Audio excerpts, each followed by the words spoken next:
Thank you for listening to We Have Ways of Making You Talk. Sign up to our Patreon to receive bonus content, live streams, and our weekly newsletter with money off books and museum visits as well, plus early access to all live show tickets. That's patreon.com/wehaveways.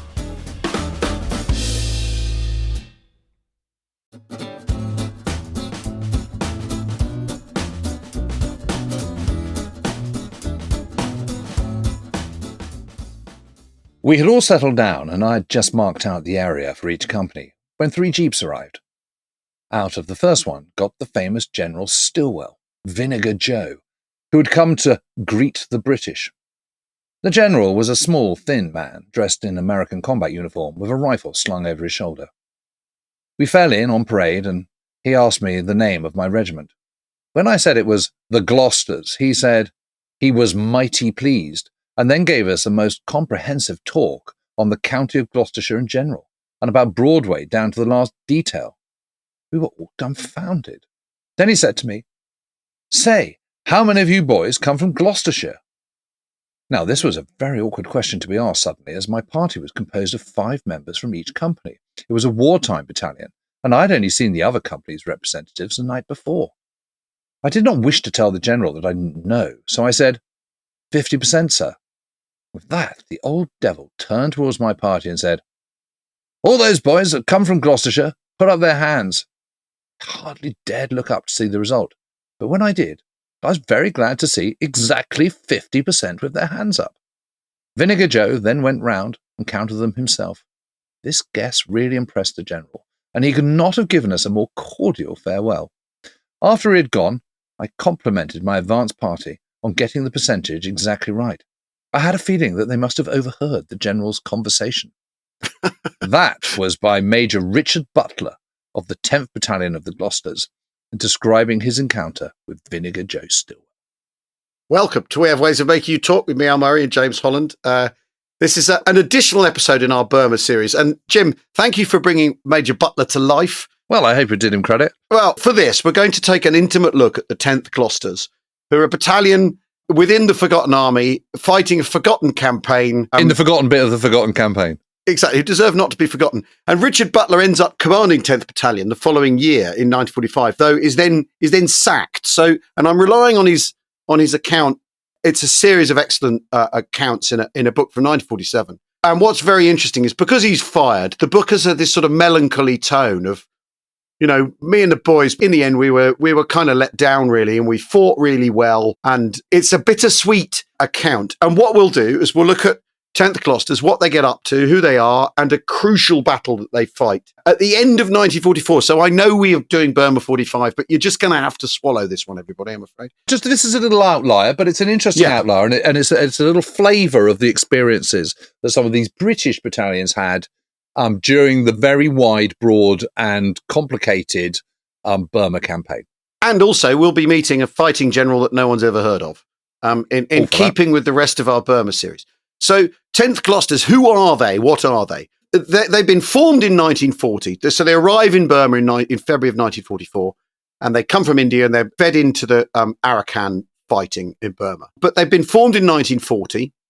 But in April 1942, they're converted into 159 Regiment Royal Armoured Corps, and they're a tank regiment. So they've been set up as infantry, then they're converted, and, you know, Sherwood Rangers Yeomanry, of course, spend a period of time as artillerymen, don't they? Mm-hmm. So they go from cavalry to guns and back essentially to horse in the form of tanks, right? So this is the Gloucesters' experience. They're converted to tanks. They arrive in India, and they join 32nd Indian Armoured Division. But then in March 43, they're converted back into infantry. Oh my goodness, it's hard to keep up. I know, but also just think of the headache. If you're the adjutant or even the colonel commanding this, you've gone through that sort of complete rebadge, new set of training, and maybe you thought when you were going into tanks, you think, brilliant, we're not PBI anymore, and we've escaped that particular possible destiny, and now you're infantry again. But by the time we're talking about them, they're part of 72nd Brigade with the 6th South Wales Borderers and the 9th Royal Sussex. And 72nd Brigade come under the command of 36th Division, who are led by Major General F.W. Festing. Fantastic. What a name. Yeah. Frontline Francis Wogan Festing, Frontline Frankie. Now, who's he? 36th Division are a British division, aren't they? Interestingly, they were an Indian division, and then they're reconstituted as a British division. So they're a British division within 14th Army, and this is a peculiar division. 36th Division only has these 2 brigades. So it's a small division. Which a kind of runt of the litter feel, I think. Yes. And what do we know about Festing? He sounds tremendous. Frontline Frankie, Francis Wogan Festing, Winchester. He's born in 1902, Winchester, and then Sandhurst. He's commissioned into the Rifle Brigade in 1921. Then he's at Chanak and Aldershot. So he's a interwar professional soldier. You know, guy who misses the First World War. Quite young for a divisional commander, yeah, this is entirely normal for people in 1944. He was the air liaison officer in the campaign in Norway. Then he goes to the War Office. He's appointed to command 29th Infantry Brigade, and he gets a DSO for his work in Ironclad, so the invasion of Madagascar. How amazing. So this is a guy who's, been in the thick of it. He knows what's going on, and he's promoted to Major General, and he's sent to India, and then he's given command of 36th Division. And he's a personality. He wears the uniform he wants to wear. He's a chap. And there's one occasion in the second Arakan, because they're involved in the end of second Arakan, where basically a platoon commander is killed and Frankie Festing then leads the platoon, which I think is quite interesting. Oh, I'm looking at him now. He looks quite the fellow. Ruddy-cheeked and ruddy-cheeked, hearty. And fleshy and hearty. Absolutely. And he ends up he's the last Chief Imperial General Staff in 1958. Wow. He's the last CIGS. And it's gosh, so he really does pretty well. Yeah, but have you heard of him? No. No. Embarrassed to say I haven't. He's the last SIGs, right? And no one's heard of him. And it's his job when he is Chief of Imperial General Staff, he has to end conscription and reduce the size of the army.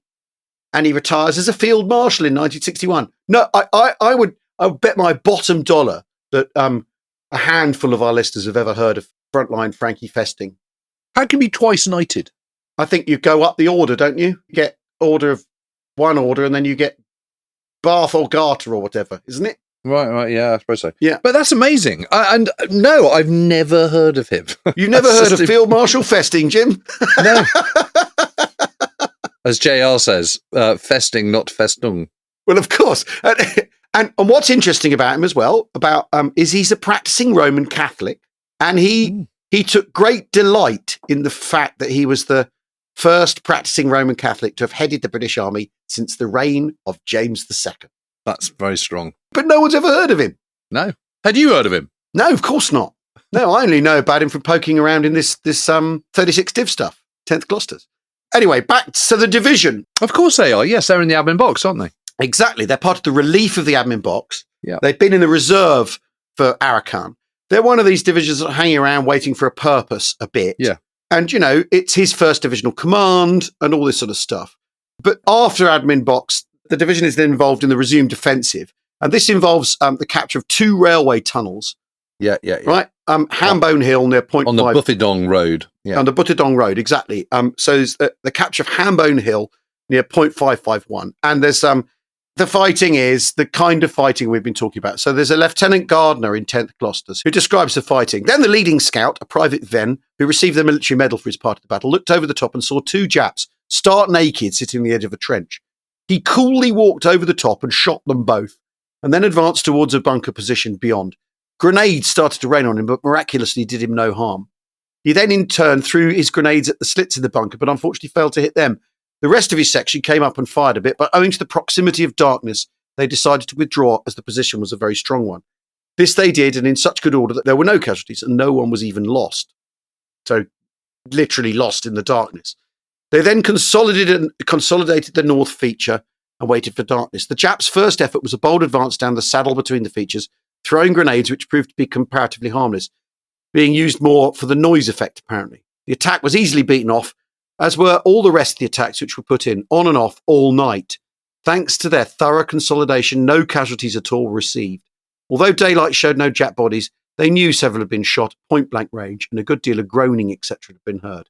Japs must have removed all their casualties as they went back. So, it's this close encounter stuff in the jungle. And what you see there, though, is that their jungle training is really good, right? Yeah. They know how to handle themselves. And it's the thing we've talked about in the series, that the jungle is the third party in the fighting in Burma. And you can regard it as oppressive and your enemy, or you can use it. And if you know how to handle yourself in it, then its problems become the enemy's problems. Yeah. Now, they're a battle-hardened, jungle-toughened, they're classic English county wartime regimental battalion, which means, as Richard Butler pointed out, not everyone is from Gloucester, but let's not get hung up on that. And here's an interesting thing. Every Saturday, the adjutant has to fill in the field return of the Viceroy's commissioned officers, other ranks, British and Indian and non-combatants enrolled. Yeah. So there's a form they have to fill in for their strength, right? And they have to do this every weekend.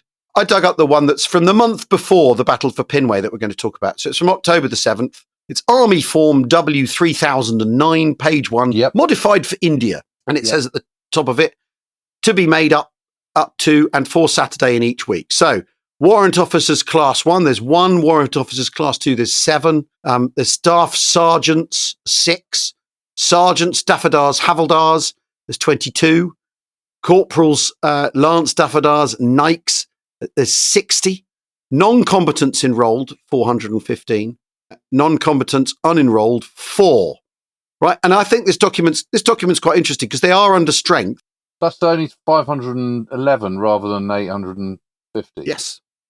And then you've got 1 sergeant fitter, in fact, a bunch of people from the REME. So there's a field ambulance, 22 field ambulance, other ranks. You've a fitter, an armourer, a couple of lower rank fitters, a sergeant fitter, sergeant armourer, lance corporal fitter, and so on. So the people adjacent to the battalion, there's 2 signalmen. And what's interesting is that you then also, alongside that, you have a nominal roll of officers on strength, which keeps track of who's around and who's on leave.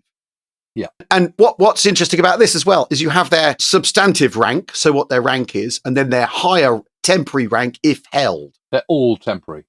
Everyone's temporary. So the lieutenant colonel... Or acting. Exactly. So Lieutenant Colonel HCR Hose, who's from the Beds and Hearts, so he's been brought over to the Glosters. And that's the other thing you see in this. Lots of these battalions are essentially ad hoc organisations, and people have been brought in from look at this. You look down at you've got Beds and Hearts. You've got one guy from the Royal Sussex. You've got another guy from the Beds and Hearts. One from the North Yorks. One from the Gordons. Yep. Someone from the SLI. Yep. Somerset Light Infantry. Yeah. King's Own Yorkshire Light Infantry. Yeah. Royal Armour Corps. I mean, it's just amazing. So this is absolute classic make, do, amend, isn't it? Yeah, completely. And these are all acting captains. They're all acting captains. So the company commanders, and one of them, so there's Richard Butler, Major Richard Butler, and he is a major who's a major. So he's not on a temporary rank. Captain Temporary Major A.L. Steadman, McLaurin, who's the OC of C Company, Acting Major G.E.F. Weathered, who's the OC of A Company. And we're going to hear about these people as we go forward. And then you've got who's on leave. Oh, your friend Butler's on leave then? Butler's on leave when this is taken, when this nominal role of officers is taken. So J.J. Pratt, who's a Royal Sussex Regiment guy who's been, seconded to the Glosters, he's on leave. Yep. And I think what's so interesting is, then you've got other officers from attached from other groups as well. And these tend to be REMC people. And the adjutant has to sign off on this. So one of the fascinating things about this is what you start to see is that these battalions, as they go and as they're composed, are in a permanent state of flux, right? So they can be really well trained and they can be very coherent because Stebbins been a company commander for 3 years. Everyone knows him. He's a battalion figure. But nevertheless, they are in flux. And sickness really, really adds this, as we'll see. So anyway, 10th Glosters, as part of 36th Division, as part of 76th Brigade, they come under the command of Stillwell's Northern Combat Area Command, which explains why we saw NCAC, isn't it? Yeah, which is why we saw that Stillwell comes to visit. And I love the idea that he knows all about Gloucestershire. You could just see it. Well, he's meticulous and he's a details man. Well, he's mugged it up, hasn't he? On the way, he's mugged it up, and he. But how did he do that? You can't sort of go onto Wikipedia, can you? No, I suppose not. I mean, God damn it! Somebody find out about Gloucester. Gloucestershire. Gloucestershire. Gloucester. It's exactly Gloucester. Gloucestershire. Exactly. He'll have got his equivalent to Perkins. Does anyone here know anything about Gloucestershire? I gotta meet these Gloucester guys later. Anyway, Gloucesters or Glosters? God, to hell with them. Yeah. But anyway, his task is obviously, as we've discussed, is to keep the Ledo Road open. Yeah. Well, we should just explain what the Ledo Road is. This is a northern route which has been built through the jungle. There's a brilliant aerial photograph of the Ledo Road where it's just all you can see is jungle, and you just see this white strip just going straight in a straight line straight through it. So you remember those sort of logging roads that you see in the Amazon? Yeah, exactly. And this gets you from northeast Burma into China. Exactly. He's covering himself more. So his Chinese divisions are sent to occupy the Barmo area, which is south of Mitikinya, where the Irrawaddy does another one of its bends to the west. And on their right, on the right of the Chinese, so to the west, 36th British Division are to advance down the Mitikinya-Mandalay Railway to the area of Naba Junction, which is at Kata. Now, Kata is an important nodal point for Japanese supply up the Irrawaddy. So it's kind of where the railway runs between two ridges of hill, like a pair of fingers that run kind of south-southwest. And there's a valley that runs down it, and the railway runs down that valley. And it's known as the Railway Corridor. And they've set the railway up. The Allies are running the railway as a jeep railway line. So they use jeeps as locomotives, where they've put axles on them so they can drive jeeps down the railway. Yes. It's that famous picture, isn't there? It's that famous but we should also say that the Ledo Road is also known as the Stillwell Road. Yeah, well, there we go. So it starts in what's now Manipur State, doesn't it? And then goes across Burma, then into China. Yeah, exactly. So you're making the most of that northeast Indian railhead, effectively.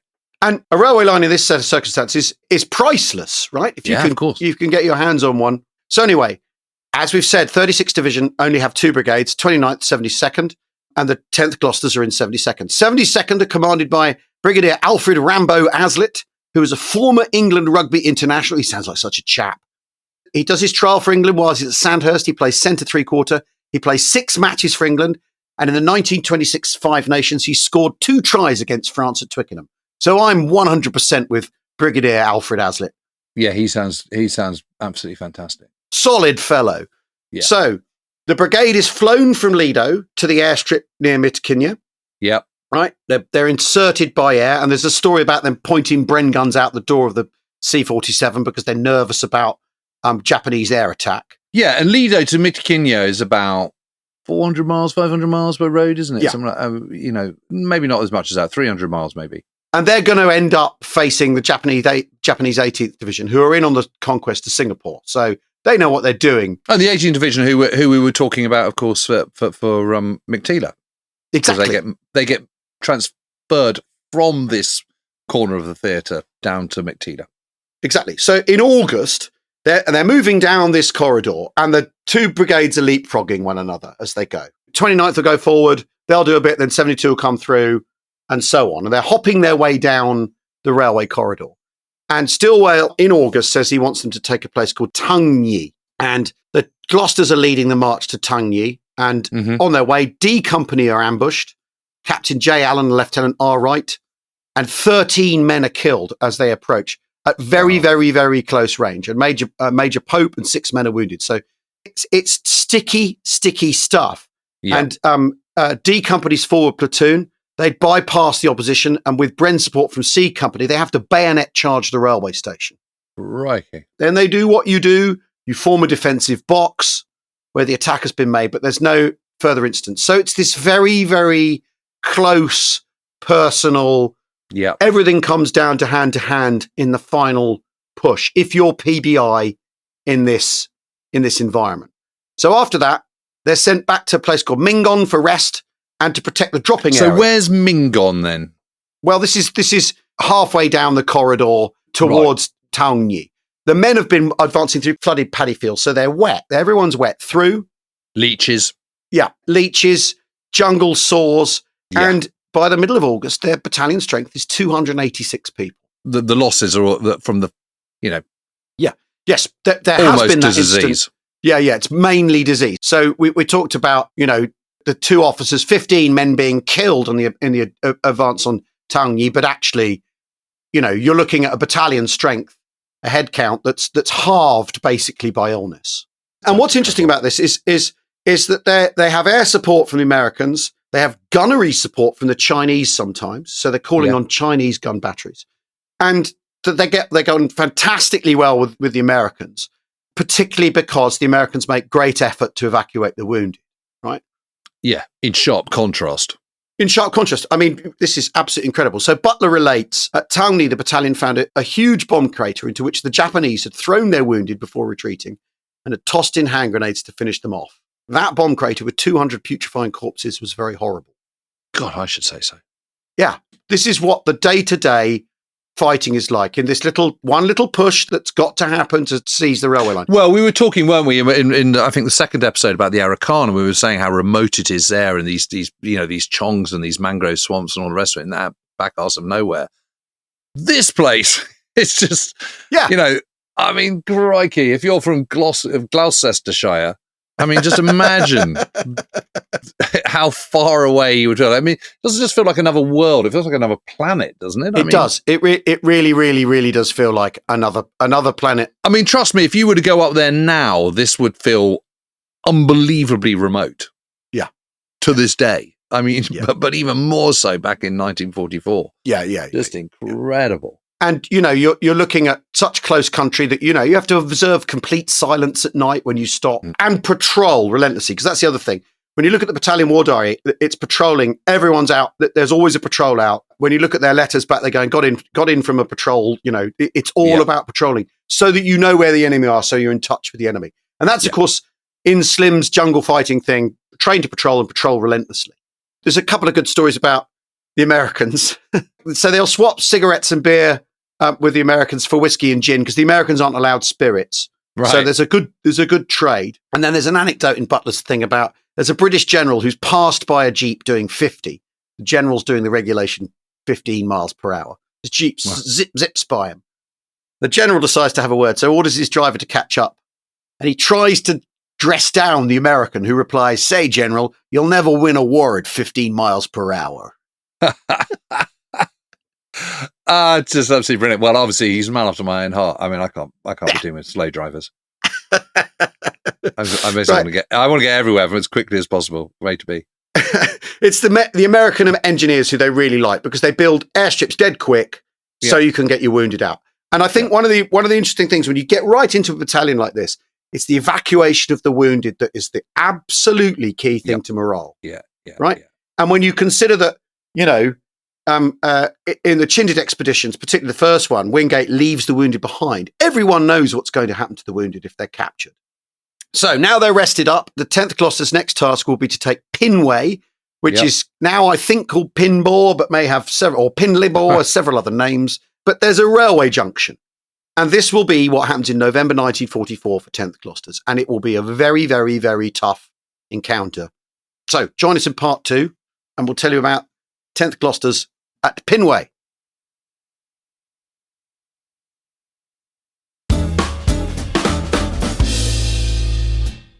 Welcome back to Weird Ways to Make You Talk with me, Al Murray, and James Holland. And we're looking at 10th Battalion, the Glosters, and their battle for Pinway, a forgotten campaign within the forgotten campaign that must not be forgotten. Yeah, Jim? I like that. I mean, the thing is, Frankie Festing, head of the chief of the Imperial General Staff, the last one. I think he's been forgotten, but I don't think he should be forgotten. No, he's vanished from the record. I think he should also be another part of the forgotten army and the forgotten campaign that should not be forgotten. Exactly.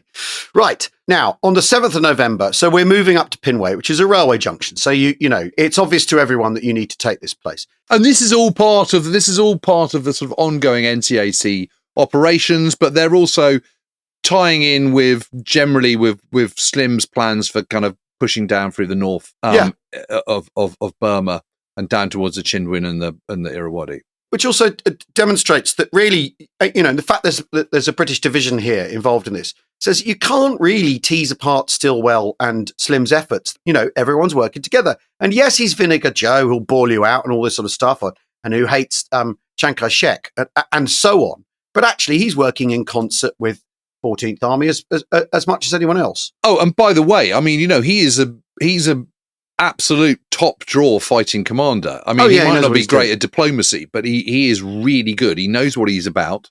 He gets the whole picture. He's a general that understands strategic, operational, tactical. Stillwell deserves a really good reputation, I think. I agree, yeah. And it's just his misfortune as he ends up, I mean, he's completely the wrong person to be liaison kind of, guy with Chiang Kai-shek, but then literally so would anyone else be because Chiang's so completely impossible. Well, and also because the Americans have bitten off more than they can chew in China. And if you're the emissary, what you've got to basically say to Chiang Kai-shek the whole time is, no, not really. You might want that, but you're not going to have it. And Chiang Kai-shek, he knows he's at the back of the queue. He's trying to save China as he sees it. And the Americans are going, yeah, of course we'll help. And then don't anything like as much as he needs them to. So you can also see why, from the other end, it's an impossible gig for him too, Anyway, so on the 7th of November, 72nd Brigade, they take the lead to Mwalu for the advance onto Qatar. And this is teak forest. Yes. Very, very dense. Visibility is generally 30 yards. So, and this is the 10th Glosters Brigade. So on the right, 9th Royal Sussex advance down the railway track. Yep. 6 South Wales Borderers go down the dirt road, which is 800 yards to their left. Basically, you've 2 battalions kind of advancing on a mile-wide front. And 10th Glosters are in reserve. And the forward battalions, there's a position at Gyobin Chong, which is north of Pinway. It's a brook, it's a stream. And of course, Chongs flow at different rates at different times of year, depending on the rainfall. This time of year, it's less so. And again, it's Japanese 18th Imperial Division. And Butler says its patrolling was first class. And for the Japanese, its shooting was very accurate. So they're not underestimating who they are up against. And so the plan is, Brigadier Aslick conceives this plan that what they're going to do is that the Glosters are going to go round through the jungle on the left flank, while the other 2 battalions are holding the front, go round behind Pinway, and then the rest of the brigade will attack across the river. So it's hammer and anvil stuff. And the idea is you use this very, very thick countryside, this teak forest, to get in close, go round, and then crush the Japanese in the jaws of the 3 battalions. Got it. So on the 15th of November, 10th Glosters with 70 mules, they start out over the foothills on their left flank. And they're steep hills. Their men are heavily laden with weapons, full kit, 3 days rations on their backs. And it's hard going. This countryside's difficult. After 2 days, they've made it to the rear of the enemy position, but they're still some 3 miles from Pinway, with 2 or 3 miles of unreckied jungle to be penetrated before they get to the village. And then the news reaches them that the South Wales Borderers aren't going to be able to put in their attack. They've had to withdraw at Gyobin Chong. Yep. So what do? You've got this far. You made your way down to Pinway. Pinway's possibly within your grasp. What do you do, Jim? Probably put the attack in anyway, I think. And you're right. So the idea is they're going to put the attack in anyway. They'll form a box. They'll rely on air supply because that will disrupt the Japanese, get the job done while the rest of the brigade comes up. So they wait in complete jungle silence that night. Except for the insects and the blizzards and the ticking of birds. Exactly. Then on the 17th, they advance purely on a compass bearing. Oh my goodness me! Yeah, I mean, would you believe your compass? In the jungle, in the teak forest. Exactly. And in the afternoon, they run into heavy enemy opposition. So, Jim, do you want to read the diary entry? Yeah. So the diary says: B Company, C Company, TAC HQ and A Company, Main HQ, D Company. Leading company moving on a bearing of 245 degrees. Leading elements of B Company reported contact with the enemy. Estimated at platoon strength, with several LMGs. The leading platoon, under command of Lieutenant Gordon, put in an immediate attack. Heavy LMG and rifle fire was experienced, and Lieutenant Gordon's platoon was pinned down. Major A.C. Stedman, B Company commander, then led the remainder of the company in a left-flanking attack, encountering further LMG and MG fire, which ultimately pinned the company. Further left-flanking attack by the 2nd Company, C Company, met with the same result. At this stage, considerable LMG fire and sniping was experienced on both flanks, threatening to split 3 leading companies. I mean, that's a bad start, right? Yeah, that sounds like they've come under very, very heavy small arms fire and pinned down, and they don't know where they are, and it's all getting very, very fraught, to put it mildly. There's no water in the area, and dusk's approaching. They pull back to the foothills, back to their original position. They think, well, that's not worth it. The next day, the 18th, there's a patrol, because they're patrolling. You patrol to find out what's going on. Because that's part of the problem with what happens on the 17th, is that they've basically reconnoitred in force as a battalion, and it's come unraveled. And what they've not done is really, really been sure of where they're going. So there's a patrol on the 18th, and Lieutenant Gordon, who we heard about in that. Yes, he was in B Company, wasn't he? That's right. He's killed. So things are tense, but they still need to take Pinway. They've committed to taking Pinway. And on the 19th, there's a change of plan. New orders come to prepare for a frontal attack as part of the brigade effort to catch the Yobin Chong and Pinway railway station. So this sort of probing thing, and the Glosters going alone, has basically been sacked off. Yeah. 2 British field artillery regiments are going to put in a barrage, and an airstrike's arranged for the Yobin Chong area. So they brought a bit more muscle to this, and they're not going to be able to do it purely by infantry probing. On the 21st of November, patrols are sent out, and the battalion moves up to its assembly area, and they can't find the enemy because the jungle's so thick. Oh, my goodness. I mean, just imagine, you'd be so on edge, wouldn't you? Yeah. These are the day-to-day problems that you can't locate the enemy because the jungle's so thick. And so you can see why maybe on the 17th they thought, well, let's go in as a battalion, because if it's a platoon of Japanese, we'll overwhelm it, it'll be all right. But actually, all your companies can come undone if the resistance is good enough, and if you don't know where the rifle fire, machine gun fire is coming from. So 22nd of November, after a short bombardment, the battalion advances at 1000 hours. D and A companies lead on the right and left of the road, and the other companies are close behind them. So, that all seems fine, doesn't it? But here we go again. Here we go again. Take 2. So, Jim, do you want to do D Company? D Company kept up with the barrage, and in spite of difficult ground, owing to the bamboo having been broken up by the bombardment, reached the Gyobin Chong, dealing with the enemy positions they encountered. 2 platoons crossed and caught the Japanese defenders on the run, killing most of them. The reserve platoon wiped out an enemy position, but then came under heavy machine gun fire and suffered casualties. That platoon then escaped and rejoined the rest of D Company on the Chong. Right. So D Company have done reasonably well. It's sticky stuff, yeah, but it's still sticky. Yeah, now, C Company, having to escape, aren't they? Exactly. The reserve platoon having to get involved, so immediately you're not shooting your bolt, but things are tight. C Company then come under heavy fire from a well-concealed machine gun post that was protected by a ring of snipers among the trees on the left of the road. They can't find the machine gun in the maze of fallen bamboo. Oh, so it's that thing. The bamboo is a problem when it's standing because it's close and you can't see in front. But when it's fallen, how can you pick out a target? How can you make out what you're looking for? So C Company then dig in, and Major McLaurin is wounded in the advance, right? And then the fighting takes on this characteristic. Captain O.M. Shriver, he crawls forward in the open to pull back one of his men who's wounded, and he's killed by a sniper. Oh. And this means the company has no officers. So a Captain Wills is called back from D Company to take command. They eventually reach the Chong.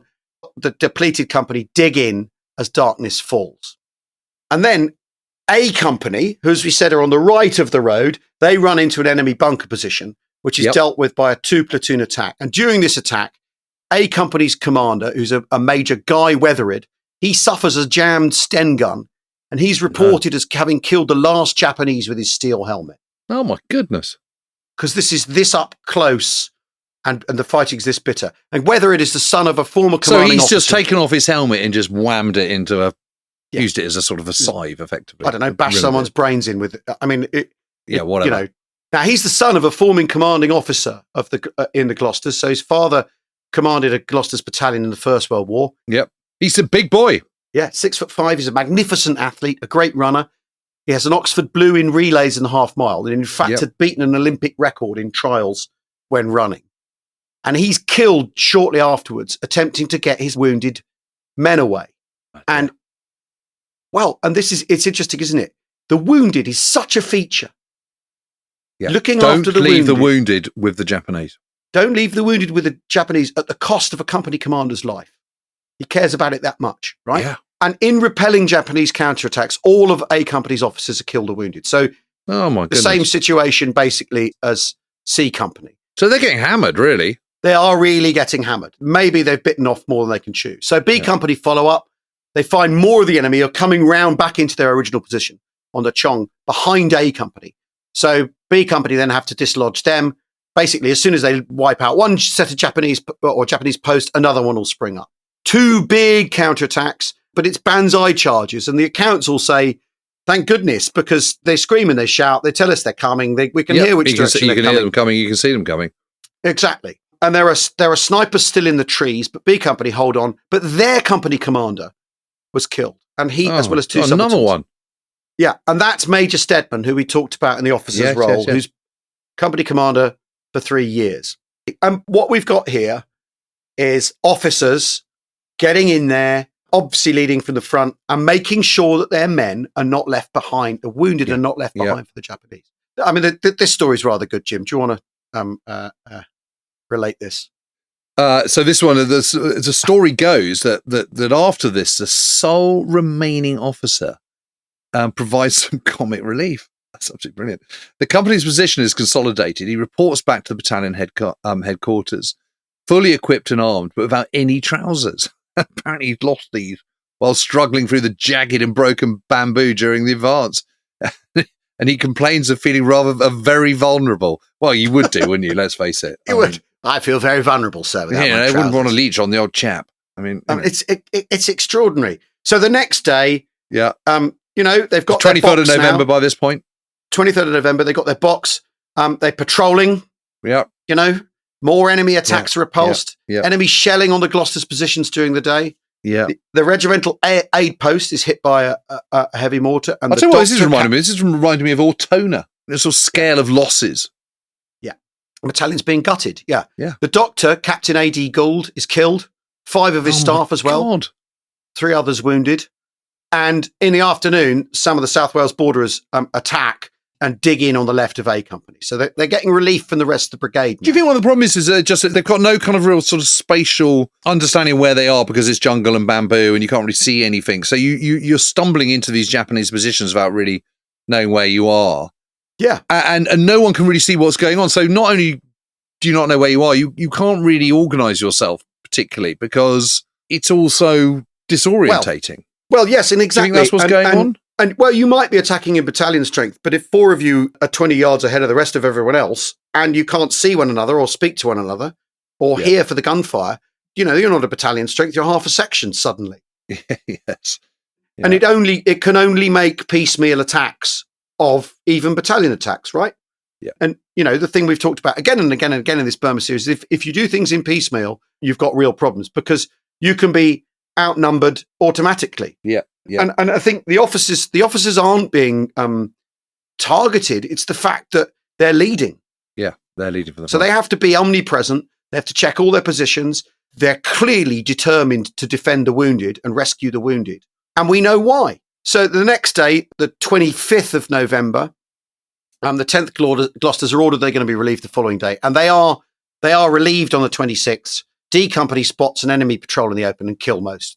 Meanwhile, South Wales borderers and Ninth Royal Sussex have been putting in, as the accounts say, very gallant attacks on other positions. The Japanese are hanging on and making them pay as well. 2 days later, the Japanese retire from Pinway, give it up. Right, so it's all over. Yeah. Campaign casualties in the other ranks, so aside from the officers, 32 killed, 70 wounded, 1 missing, so 103 in total with officers. And they count 51 enemy dead in the battalion area. 7 officers and 32 other ranks. Goodness. With 7 officers in an infantry battalion is a lot. It is. It's bad stuff. And the battalion then concentrates at a place called Hapapan to protect lines of communication. So yes, you are resting. Yes, you are reorganizing. Yes, you're fighting fit again. But obviously you're protecting your LOC, which will mean patrolling. But the companies are reformed on a 2-platoon basis on account of casualties, and a number of new officers join. And you've got a very personal reason for this, haven't you? Why have we looked at this battalion? Aside from the fact that this is part of the Burma War that gets overlooked, that they're with Stillwell, it's a clearing operation, it's not Mandalay or whatever. It's because Major Guy Weatherhead, 6'5", trying to save his wounded men. Yeah, was my great uncle. Yeah, amazing. My grandmother's brother. Yeah. And I've been reading his letters. All I'll say is that the day before the 22nd, he writes to his sister and his mother and to my mum and says, just to let you know that I am flourishing. We've moved again. Not much is going on. Wow. So just no hint of this terrible, small scale, but turning out, murderous battle. He's certainly not going to let them know. He doesn't want them to worry. And the tone of all his letters is that. But do you get, I mean, because one of the things I think is the joy of reading these wartime letters is when you get a sense of the character and the personality come through. Does it come through? What kind of guy, what kind of bloke is he? Well, the sense from the letters is he doesn't want people to be flapped by what's going on. He really wants to see his niece. He's very keen on news of her and of home, and I can't wait to get back to dear old Marlow again and see Marlow again. Yeah, so he's homesick. He feels a long way from home. Yeah. This is a dirty business, and someone's got to do it. And crikey! I mean, so he's just a good bloke, isn't he? He's just like an ordinary, thoroughly decent chap. They're sending him tobacco, and the thing he's worried about is that they're spending their money on it. Now, I'm being paid more now. I'm a company commander, so please do use my money because I can't really spend any out here in the jungle. What he's saying to them. Oh, he sounds like a lovely fellow. And he gets in and he'll say, how wonderful. There was some stuff waiting for me when I got in from patrol. I mean, you think what getting in from patrol means in that countryside, the tension, the effort. And, and he's quite clearly a completely hands-on lead from the front company commander as well. And I think these actions, when you get inside what it's like being in an infantry battalion in particular, in this part of the world, in this campaign, because after all, we've on this Burma 45 series, we have talked about this absolutely extraordinary crushing victory that Slim inflicts, a defeat over the Japanese, that Slim inflicts on the Japanese. It's extraordinary, but what's it like being PBI? What is it actually like fighting the Japanese? And this is what it's like. The countryside, particularly in the jungle, and I know when we get to Mandalay and Mictila, it's a different countryside, but what's it like fighting these people who won't surrender, who won't give up? The only way you're going to defeat them is with this kind of leadership and the men responding to that leadership and being as in it as the officers are. And I think to look at a county battalion, a wartime county battalion, and their exploits is a refreshing way of coming at this. It's fantastic. It's so interesting, and I think it's the funny thing is, although it's this really remote bit that everyone's forgotten in the Forgotten Army and the Forgotten Campaign, I do think this description is kind of, in a way, what everyone imagines the war in Burma's like. Yeah. I think it must have just been utterly, utterly terrifying. Yeah. And that sense of dislocation from home and from, everything that's familiar must just be so extreme. The privations are just so awful. You might as well be on the moon if you're from Marlow. Lovely old Marlow with a river running through it, which is all rather genteel. And then to be in this hellish environment with an enemy, again, that wants to take a give no quarter. Well, I think that's a very good way to end this Burma 45 series and wrapping up the Burma campaign. It's been fascinating. It really has, the whole thing, and so much more complex than I think most people would expect. This isn't just a case of, okay, we now know what we're doing and we know how to defeat the Japanese. This is still an unbelievably complicated campaign. Over extreme distances in extremely remote corners of the globe, in extremely difficult conditions, and hats off really to all those guys. And it's interesting that Slim is always very lavish in his praise of his commanders, and I think that's right. I mean, it is ultimately his victories, his vision. It's him steering the whole thing and driving the whole thing. But my goodness, some of those divisional commanders, the Pete Reese, Douglas Gracie, Punch Cowan, these are, and even Philip Christensen at 15 Corps. I mean, these are seriously, Frank Messavy and so on. Yeah. These are seriously good people, aren't they? Good commanders who deserve to be better remembered and better recognized for their, their extraordinary achievements. And of course, all the men involved. Well, and it runs all the way down the pole because it's all, you can, obviously, and we have talked about this, haven't we, before, that it's like a Mobius strip, confidence in the commander creates confidence in the men. If the commander has confidence in his men, he can have confidence in his ability to command, because they'll do what he thinks they're capable of, but they're only capable of what they're capable of, and it just goes round and round and round and round and round. But if you don't have people like Lieutenant Gordon, people like Major Stedman, people like Major Weatherid, who are prepared to lead in the way you need them to, these campaigns are impossible. No matter how good your forgotten generals are, without your forgotten colonels and majors and so on. And these men plucked from county towns and wherever who don't want to be there. Gloucestershire. I mean, there you are, guys from Buckinghamshire, and he's ended up in the Glosters. But it's a familial connection, which is why he's with that battalion. But there we are. Anyway, thanks, Jim. No, thank you. That's great. That's a great story, Al. I absolutely love that. I thought that was a really, really fantastic way to end the series. So I hope everyone's enjoyed it. I hope people haven't been too lost with all the names and stuff. We've got a bevy of maps now, haven't we? So that we can sort of post those up, perhaps. Well, and there is a map of the Pinway action that's in the war diary that is completely incomprehensible. I can imagine. It's just no use to anybody. It's tiny. Could be anywhere. Start, could be anywhere. Could literally be anywhere. Yeah, in fact, he is anywhere. Well, exactly. Anyway, thanks everybody for listening. We hope you've enjoyed our Burma 45 with a bit of 44 series. And we'll see you again very soon. Cheerio.